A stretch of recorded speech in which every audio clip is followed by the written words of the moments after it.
Non, non, Wad, il nous aimait pas. Hein.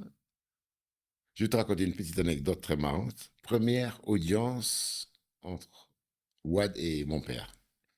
Wad est avec Idrissa Seck, moi je suis avec mon père. On demande audience à Wad pour se présenter à lui, on le connaît pas. Pas plus que ça. C'est-à-dire, mon père avait dû le croiser une fois dans une réunion à l'époque où il était ministre d'État sous Diouf.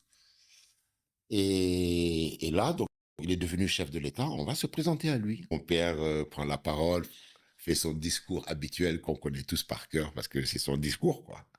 Je suis parti de rien en 1970. Rek dit Wad le coupe. Mais ça, tu es égocentrique, toi. Mais on est tous partis de rien. Tu n'es pas le seul. Idrissa, tu n'es pas parti de rien.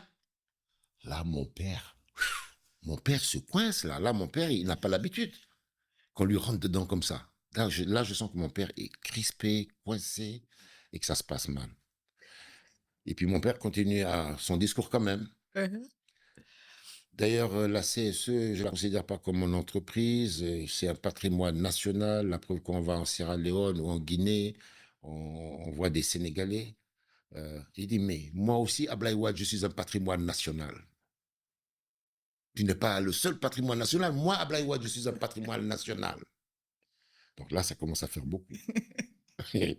Mon père commence à parler des réalisations qu'il a faites. Oui, d'ailleurs, on a fait la route Dialakoto-Kédougou. Il dit, ah oui, ça, parle-moi de cette route. On m'a dit que tu as donné beaucoup d'argent à Tanor hein, sur ce projet-là. Là, j'éclate de rire. Parce que là, ça devient comique, quoi. Là, j'éclate de rire et puis je me calme.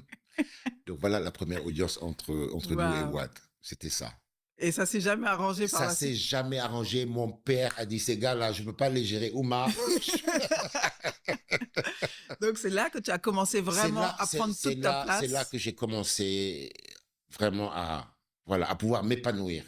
Ok. Parce il avait compris que, voilà, que j'avais quand même ce talent d'être réseauté, d'être connecté, de connaître les gens. Il m'a fait une remarque d'ailleurs un jour, il m'a dit, Oumar, si j'avais eu à créer CSE dans les années 2000, là, je n'aurais jamais réussi. Parce qu'aujourd'hui, les affaires, si tu connais pas les gens, tu vas Mm. nulle part.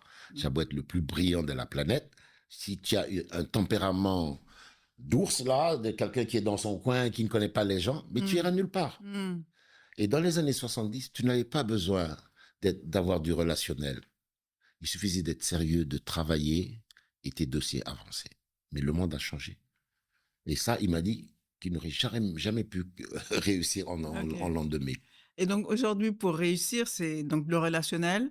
Ensuite, c'est la rigueur, parce que tu es quand même aussi un grand Ah bosseur. oui, non, le relationnel, ça suffit.